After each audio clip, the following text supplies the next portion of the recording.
নমস্কার বন্ধুরা, সাহা কিচেনে আপনাদের অনেক অনেক স্বাগত জানাই। আজকে আমি একটা মাছের রেসিপি নিয়ে চলে এসেছি, যেটা একটা বেশ সুন্দর ভালো মাছ। এই যে আমি ধুয়ে পরিষ্কার করে নিয়েছি, এটা হচ্ছে পাঙাশ মাছ। আমাদের বাঙালিরা প্রত্যেকেই চেনে। আমি আজকে পাঙাশ মাছের আলু দিয়ে লাল ঝোল দেখাবো। ভিডিওটা বন্ধুরা আপনারা ফার্স্ট থেকে লাস্ট পর্যন্ত দেখতে থাকুন, কিভাবে আমি মাছের রেসিপিটা করছি। এই যে বন্ধুরা, আমি একটা সাদা জিরে নিয়ে নিয়েছি আর দুটো শুকনো লঙ্কা। এটা আমি শুকনো কড়াইয়ে একটু উলিয়ে নেব, উলিয়ে বেটে এই জিরে বাটা দিয়ে মাছের ঝোল করে দেখাবো। আমি মাছে এবার লবণ হলুদ মাখিয়ে নেব। এটা বন্ধুরা আঁশ ছাড়া মাছ। এই মাছ ভাজতে খুব রিস্ক, খুব ফোটে, তাই এটা ঢাকা দিয়ে দিয়ে ভাজতে হবে।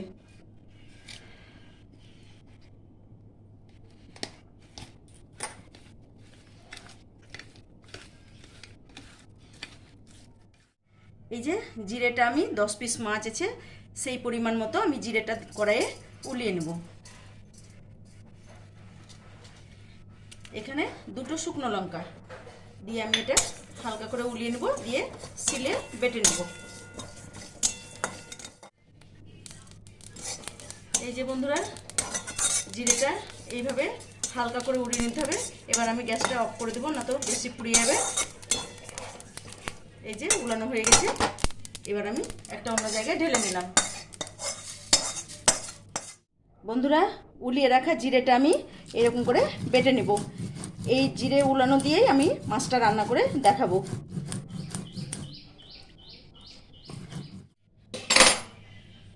কড়াটা আমি আগেই বসিয়ে দিয়েছি, কড়াইয়ে তেল দিয়ে দিয়েছি, তেলটা গরম হয়ে গেছে। এবার আমি পরপর মাছগুলো ভেজে নেব।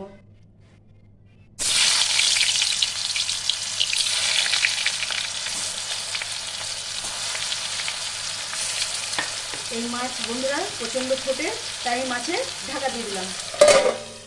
এই যে মাছটা ভালো করে ভাজা হয়ে গেছে, এবার আমি একটা অন্য জায়গায় তুলে নেব।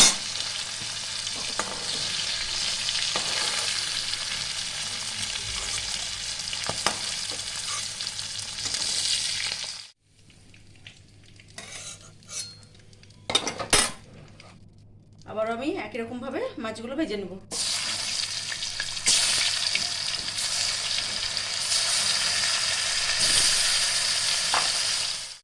মাছগুলো আমার ভাজা হয়ে গেছে।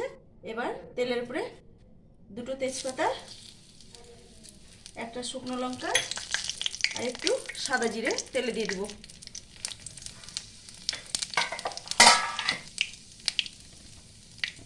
এবার আমি পিস করে রাখা আলুগুলো ভেজে নেব।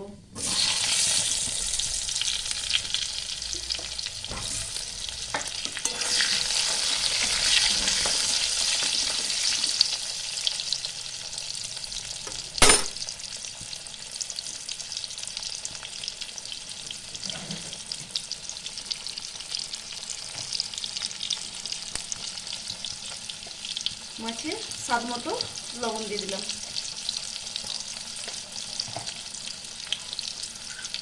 পরিমাণ মতো হলুদ,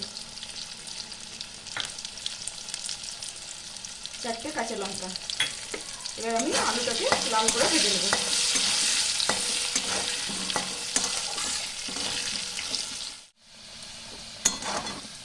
এই যে আমার আলুটা খুব লাল লাল করে ভাজা হয়ে গেছে। এই মাছ বন্ধুরা একটু রিচ করে রান্না করতে হয়, সেই জন্য একটু তেলটা বেশি পরিমাণে দিয়ে এবার আমি এই যে ভেজে জিরে বাটাটা আমি এবার দিয়ে দিলাম।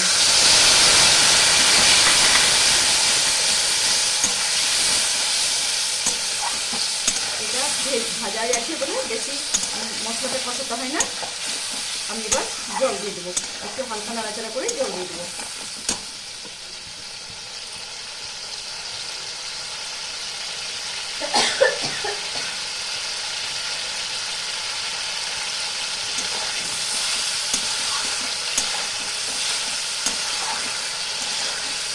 মশলাটা ভাজা আছে বলে আমি আর বেশি নাড়াচাড়া করলাম না, আমি এবার জল দিয়ে দিলাম।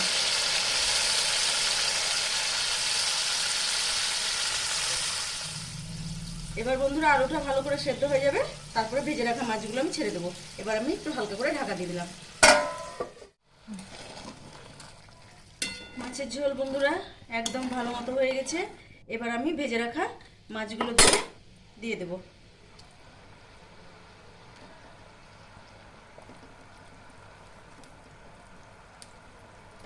এই প্রসেসে একবার বানিয়ে দেখুন বন্ধুরা, খুব ভালো লাগবে।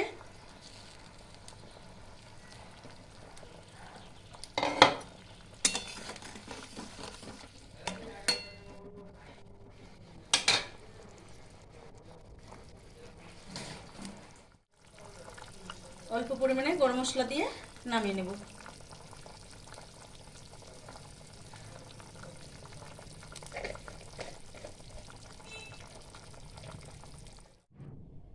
দেখুন বন্ধুরা, পাঙাশ মাছ আমার একদম কমপ্লিট, লাল লাল ঝোল আলু দিয়ে। এই প্রসেসে একবার বানিয়ে দেখুন, আশা করি ভালো লাগবে। যদি ভালো লাগে লাইক এবং সাবস্ক্রাইব করে আমার পাশে থাকবেন।